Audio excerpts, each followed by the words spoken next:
আজ আমাদের আন্দামান ট্যুরের প্রথম দিন, তাই আমরা একটু রেস্ট নিয়ে বেরিয়ে পড়লাম। আন্দামান ট্যুরের প্রথম দিনেই আমরা ঘুরে দেখব সেলুলার জেল, কার্ভিনস কোভ বিচ এবং ফ্ল্যাগ পয়েন্ট, যেখানে নেতাজি সুভাষচন্দ্র বোস প্রথম আমাদের স্বাধীনতার ফ্ল্যাগ উত্তোলন করেছিলেন। তাই আর দেরি না করেই হোটেল থেকে একটু ফ্রেশ হয়ে নিয়ে আমরা বেরিয়ে পড়লাম। আমাদের গাড়ি পাঠিয়ে দিয়েছিলেন শেখরজি এবং পুরো ট্যুরটাই উনিই প্ল্যান করে দিয়েছিলেন। সেলুলার জেলে যাওয়ার পথেই আমরা আমাদের লাঞ্চ সেরে নিয়েছিলাম অঞ্জুস কোকোতে। অঞ্জু কোকোর ভেতরের অ্যাম্বিয়েন্স ছিল অসাধারণ। আমরা এখান থেকে ভেজ থালি অর্ডার করেছিলাম। অঞ্জু কোকো খুব ফেমাস একটা রেস্টুরেন্ট, এখানে লাঞ্চ ডিনার সব রকম আইটেমই পাওয়া যায়। তো আর দেরি না করেই আমরা লাঞ্চ সেরে নিয়ে বেরিয়ে পড়লাম।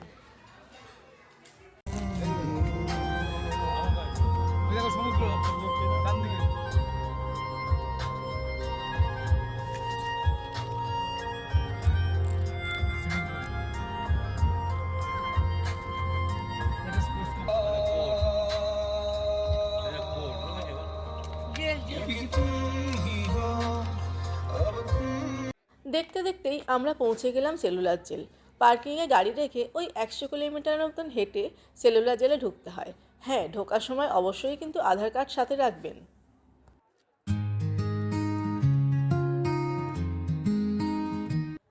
এখন মানুষ আন্দামানে ঘুরতে এলে এই সেলুলার জেল দেখতে আসে ট্যুরিস্ট স্পট হিসাবে। কিন্তু স্বাধীনতার প্রাক্কালে কত বীর স্বাধীনতা সংগ্রামীদের এখানে এনে বন্দি করে রাখা হতো।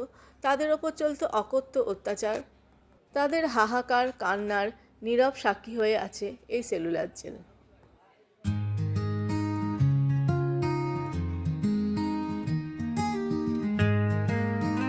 সেলুলার জেল তৈরি করতে যে ইঁটগুলো ব্যবহার করা হয়েছিল, সেই ইঁটগুলো আনা হয়েছিল বার্মা থেকে। এই সেই সেল যার বিশেষত্ব হলো তালা দেওয়ার ব্যবস্থা ছিল একদম বাইরের দিকে, আর এই জায়গা দিয়ে বীর স্বাধীনতা সংগ্রামীদের খাবার পরিবেশন করা হতো। সেলগুলোর আয়তন ছিল অত্যন্ত ছোট এবং আলো হাওয়া প্রবেশ করে না বললেই চলে।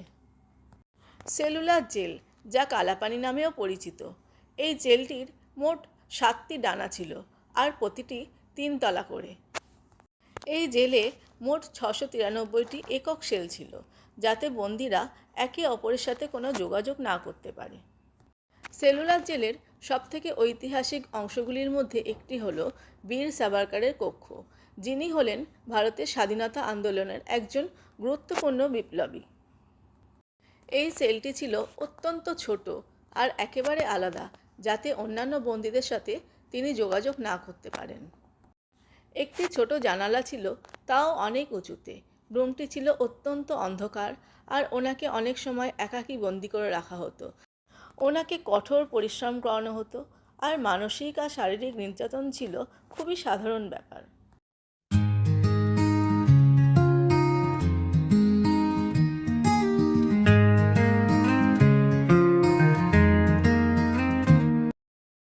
আমরা এখন চলে এসেছি সেলুলার জেলের ওয়ার্কশেডে, যেখানে বন্দীদের দিয়ে কঠোর পরিশ্রম করানো হতো। নারকেল থেকে তেল নিষ্কাশন করা, দড়ি বানানো ইত্যাদি কঠিন কাজগুলো তাদের দেওয়া হতো এবং এমন টার্গেট দেওয়া হতো যাতে তারা শেষ না করতে পারে। আর নির্দিষ্ট সময়ে কাজ না শেষ করতে পারলে তাদের কঠিন শাস্তি দেওয়া হতো, যেমন দীর্ঘ সময় না খেতে দেওয়া, বিশ্রাম ছাড়াই কাজ, এমনকি অনেক সময় শারীরিক নির্যাতনও করা হতো।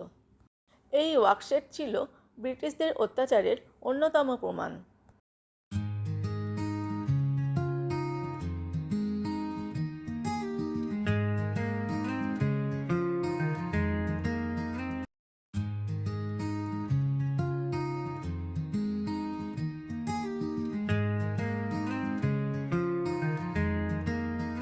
আমরা এখন চলে এসেছি সেলুলার জেলের ফাঁসিঘর, যেটি সেলুলার জেলের সবথেকে ভয়াবহ অংশগুলির মধ্যে একটি।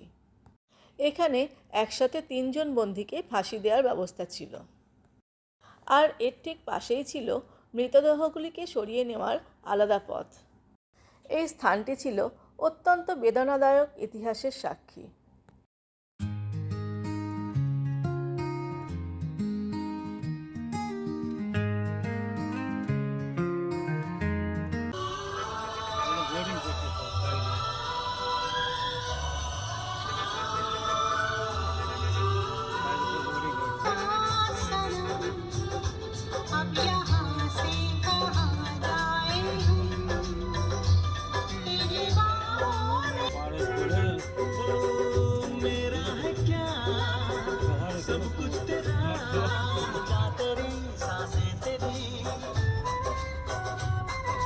সেলুলার জেল থেকে ভারাক্রান্ত মন নিয়ে বেরিয়ে আমরা এখন চলে যাচ্ছি করভিন্স কোভ বিচের দিকে।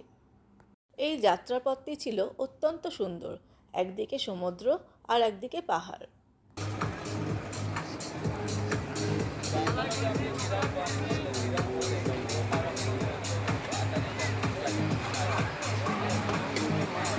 আমরা এখন পৌঁছে গেছি আন্দামানের একটি জনপ্রিয় বিচে, করভিন্স কোভ বিচ। যেই বিচটি নারকেল গাছ দিয়ে ঘেরা, খুব শান্ত পরিবেশ আর হালকা ঢেউ, নরম বালি, সব মিলিয়ে মনোরম একটি পরিবেশ। এই বিচেও বিভিন্ন ধরনের ওয়াটার অ্যাক্টিভিটি করা যায়, তবে আমরা এখান থেকে ওয়াটার অ্যাক্টিভিটি করিনি। আমরা করেছিলাম হ্যাভলক ও নীল আইল্যান্ড থেকে। আমরা করভিন্স কোভ বিচে কিছুক্ষণ ঘোরাঘুরি করার পর পৌঁছে গেলাম ফ্ল্যাগ পয়েন্টে। এই স্থানেই নেতাজি সুভাষচন্দ্র বসু প্রথমবার 1943 সালে জাতীয় পতাকা উত্তোলন করেছিলেন। ফ্ল্যাগ পয়েন্ট দেখার পরে আমাদের সেলুলার জেলের লাইট অ্যান্ড সাউন্ড শো দেখতে যাওয়ার কথা ছিল, কিন্তু যেহেতু আগে থাকতে টিকিট কাটা ছিল না, তাই আজ আর হলো না। এটা যাব আমরা পরের দিন। তার ভিডিও থাকছে নেক্সট এপিসোডে। ফ্ল্যাগ পয়েন্ট দেখার পরে আমরা হোটেলে ফিরে এলাম। এবার খুব খিদে পেয়েছে, তাই আমরা হোটেলেরই রেস্টুরেন্ট থেকে চিলি চিকেন আর রুটি দিয়ে ডিনারটা সেরে ফেললাম। পরের দিন কোথায় কোথায় ঘুরলাম জানতে হলে দেখতে হবে এপিসোড 3।